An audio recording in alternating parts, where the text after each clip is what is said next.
Hey, this is Brian McCarthy here from a chilly Cape Cod with a quick macro minute on what's going on in Japan. So for the second time in her brief tenure, Prime Minister Takaichi finds herself in market conditions that are a bit fretful over her budgetary stance. The latest trigger for sharp declines in longer dated JGBs over the last week or so was her decision to call a snap election.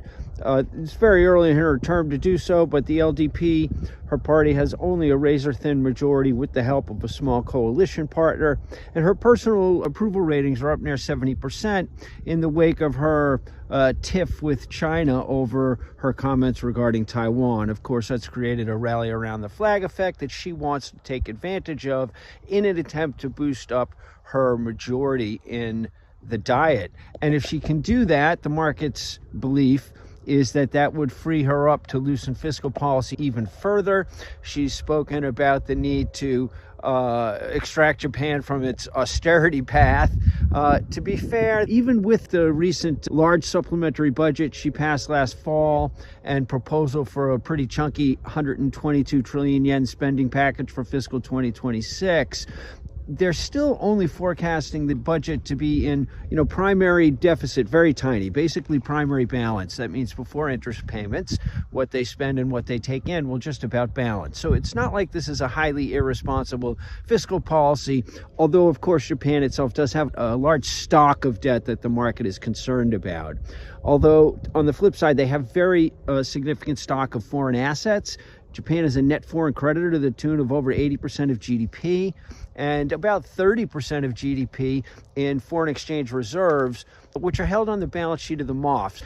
Japan could fund its entire budget deficit for the next year by selling treasuries, and they'd only run through about 10% of their stock of treasuries. So this is not the kind of thing that should be blowing up on them. This is not a Liz Truss moment.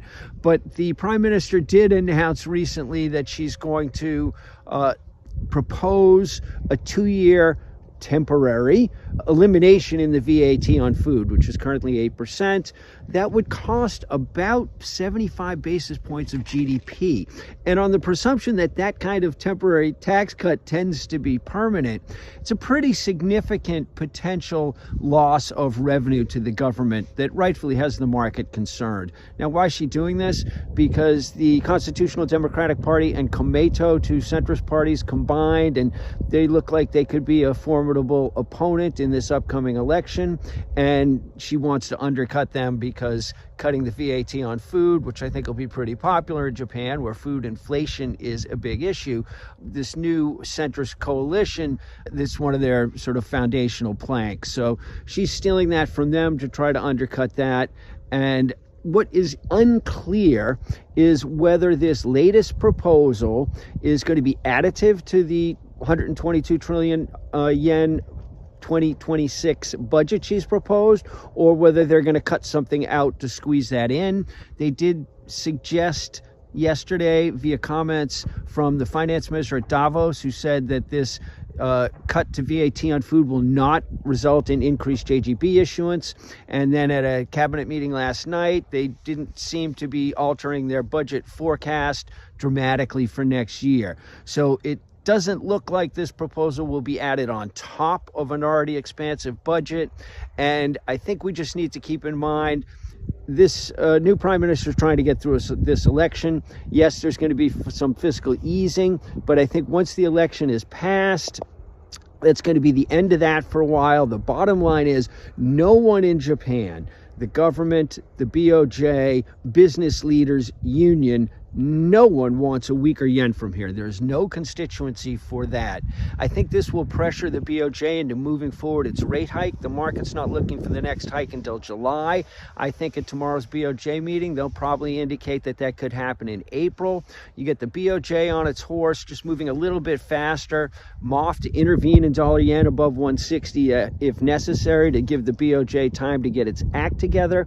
And I think if they can get themselves out of a behind the curve, perceived to be inflationary posture with a couple rate hikes over the next 6 to 9 months, that should stabilize the JGB market, and the worst of this fiscal stimulating for now should be behind us. So Over the next 3 to 6 months, as the BOJ moves its rate hikes up, I think long bonds in Japan will stabilize. Probably a little too early to step in front of that train, but this is not something that's going to spiral out of control. Above 160, you want to look to get short dollar yen, because I think the Ministry of Finance is serious when they suggest that they'll be in with aggressive intervention around those levels. Good luck out there.